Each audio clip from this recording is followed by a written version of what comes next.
weeks ago, you told Matt Lauer that Donald Trump would not win the presidency. Do you now think that he will not win the nomination as well? And what about Rubio and what about Cruz? I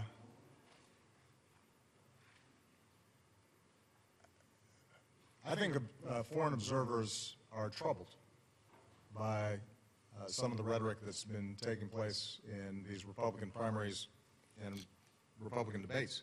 I don't think it's restricted, by the way, to Mr. Trump. I mean, I find it interesting that everybody's focused on Trump primarily just because he says in more interesting ways what the other candidates are saying as well.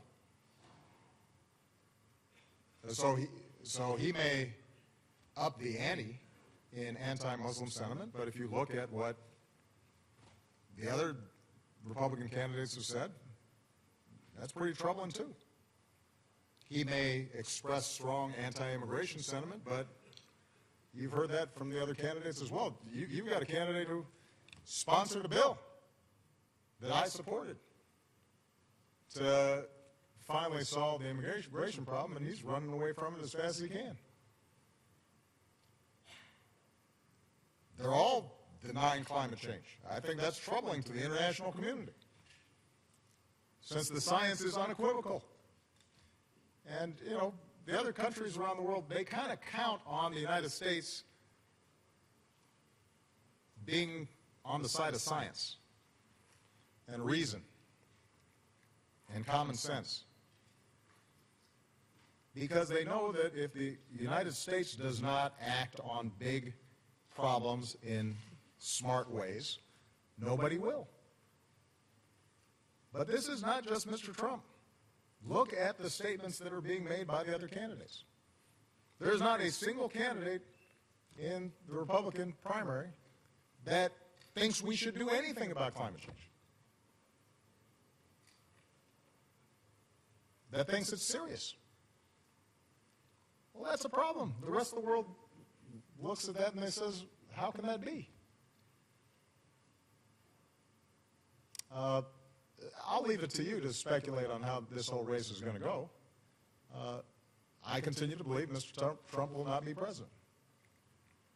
And the reason is because I have a lot of faith in the American people. And I think they recognize that being president is a serious job. It's not hosting a talk show or a reality show.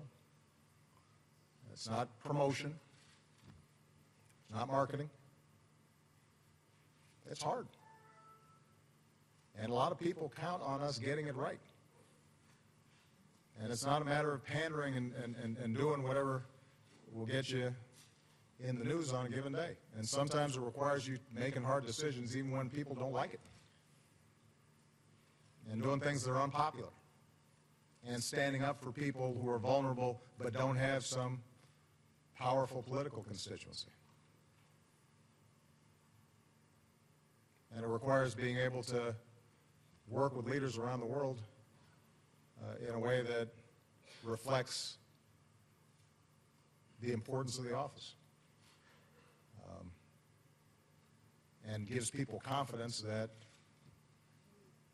you know the facts and you know their names and you know where they are on a map and you know something about their history, and you're not just going to play to the crowd back home because they have their own crowds back home, and you're trying to solve problems.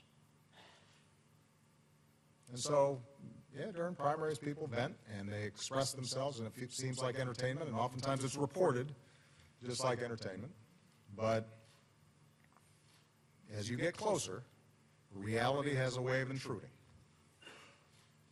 And these are the folks who I have faith in, because they ultimately are going to say, whoever's standing where I'm standing right now has the nuclear codes with them and can order 21-year-olds into a firefight and have to make sure that the banking system doesn't collapse, and is often responsible for not just the United States of America, but 20 other countries that are having big problems or are falling apart and are going to be looking for us to do something. And the American people are pretty sensible.